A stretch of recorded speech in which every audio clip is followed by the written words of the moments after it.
Oke teman-teman, kembali lagi di video kali ini kita buka unboxing salah satu gadget yang menurut saya sudah cukup worth untuk dibeli di tahun 2021. Apa itu gadget atau device-nya? Tonton terus di video ini. Oke teman-teman, ini dia HP-nya atau gadgetnya, yaitu Note 20 versi yang biasa. Kita coba cek, buka dulu ya. Ini ada bagian atas kitab-kitab ya. Kita cek dulu nanti. Tentu saja ini HP-nya, yaitu 20 nya cukup berat ya. Di Note 20 series kita masih dapat lengkap ya teman-teman ya. Dapat travel charger yang C2C, dapat kabel USB, lalu tentu saja dapat earphone yang AKG seperti ini. Lalu untuk bagian atas ada manual book, SIM ejector, dan sepertinya casing. Oh ternyata di Note 20 nggak dapat casing teman-teman. Iya, nggak ada casing.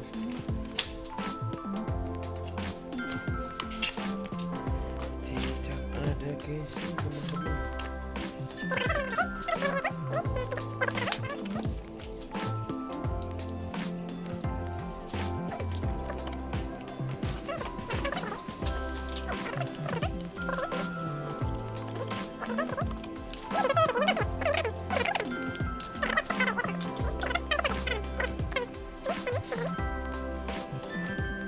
Oke, nanti kita sambung lagi di video berikutnya.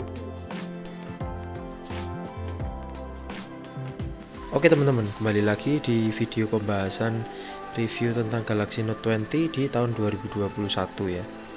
Poin pertama yang mau saya notice di upgrade dari awalnya sih, sebetulnya yang menggunakan Galaxy Note ini adalah istri saya. Jadi istri saya sebetulnya sebelum menggunakan Galaxy Note 20 ini menggunakan Galaxy Note 8. Tapi karena sudah mulai lemot dan internal storage 64GB tidak mencukupi, maka kita putuskan upgrade ke Galaxy Note 20 yang biasa.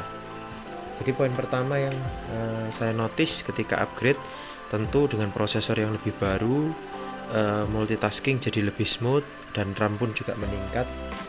Akan dibarengi dengan performa HP itu sendiri ya menurut saya. Lalu yang kedua adalah baterai lebih irit teman-teman. Jadi kalau dari penggunaan istri saya yang sebelumnya Note 8 itu mungkin sehari bisa 2 hingga 3 kali charge, ini cukup 1 kali. Jadi keluar pagi kerja, setelah itu pulang sore baru masih tersisa sekitar 20%. Nanti teman-teman bisa lihat, saya capturekan juga screen on time-nya ya teman-teman. Lalu tentu fitur-fitur yang di Note 20 ini lebih baru ya, seperti ada screen fingerprint, terus speaker juga sudah stereo atas bawah seperti itu ya. Lalu yang ketiga yang saya rasakan adalah S Pen ini latensinya jadi lebih minim ya. Jadi kalau dibandingkan lebih daripada Note 8, tentu karena udah beda hampir 4 generasi, jadi perbedaannya walaupun di Note 20 ini masih di sekitaran 28 milisecond, tapi sudah cukup smooth seperti kita nulis di atas kertas teman-teman.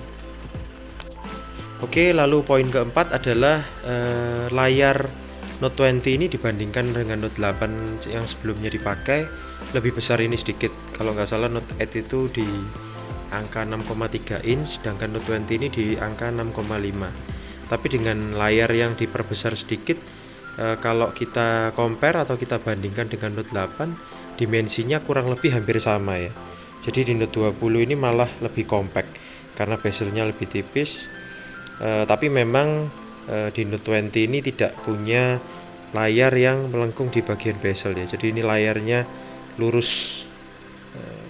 Tapi ini lebih mudah ketika teman-teman mencari screen guard atau temper dibandingkan Note 8, Note 9 atau Note 10 hingga Note 20 Ultra karena layarnya lengkung ya.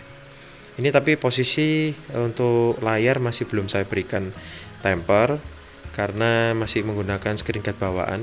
Mungkin kalau dari teman-teman ada pakai temper glass tapi yang bisa berfungsi ya, fingerprint di layar itu, mungkin boleh drop komentar di bawah ya. Sebaiknya apa yang merek apa yang disuggest teman-teman untuk saya pakai. Berikutnya yang kelima, walaupun layar di Note 20 ini tertulis secara spek adalah bukan Dynamic AMOLED ya, tapi Super AMOLED Plus, tapi menurut saya ketika digunakan untuk menonton dibandingkan dengan Note 8 kurang lebih tetap masih seperti cas yang Samsung ya, tetap vibrant, tetap bagus, warnanya keluar, dan ini toh juga sudah support HDR plus, jadi HDR10 plus maksud saya, jadi sudah cukup lah, lebih dari cukup. Oke teman-teman, setelah tadi saya sebutkan berbagai macam tentang plus dari Note 20 ini di tahun 2021, tentu ada kekurangan. Nah, salah satu kekurangan yang saya rasakan atau notice adalah peletakan S Pen ini, yang biasanya di Note-Note sebelumnya kalau saya nggak salah ingat ditaruh di sebelah kanan. Akan tetapi Note 20 ini peletakannya karena di sebelah kiri, jadi untuk kita orang-orang Indonesia ya, kebanyakan kan bukan tangan kidal, jadi untuk pengoperasiannya agak terganggu sih. Nah, ini agak ribet ya, kita perlu mengeluarkan dengan tangan kiri, lalu kita perlu pindah ke tangan kanan dan kita baru tulis. Nah, kalau di S Pen sebelumnya kan tinggal kita masukkan langsung di lubang yang sama di sebelah kanan. Nah, ini kita perlu pindah ke sebelah kiri dulu. Oke, lanjut ke kekurangan kedua. Walaupun layar dari Samsung Note 20 ini sudah ada in-display fingerprint, akan tetapi refresh rate di Note 20 ini gapnya terlalu jauh ya dengan Note 20 Ultra. Jadi kalau Note 20 Ultra kan posisi refresh rate-nya sudah 120 Hz dan Dynamic AMOLED. Kalau menurut saya seharusnya Samsung memberikan gap, semisal Note 20 diberikan refresh rate 90 atau yang lebih rendah daripada Note 20 Ultra, tapi tidak standar yaitu 60 Hz. Itu menurut saya juga salah satu minus di Note 20 ini. Oke teman-teman, jadi sekian dulu video review dari Note 20 ini di tahun 2021.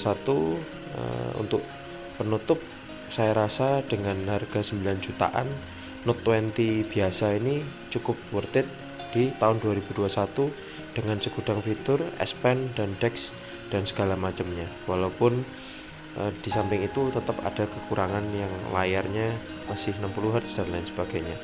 Oke, nanti akan saya update untuk case pemakaian ini dan fitur-fitur Note 20 berikutnya.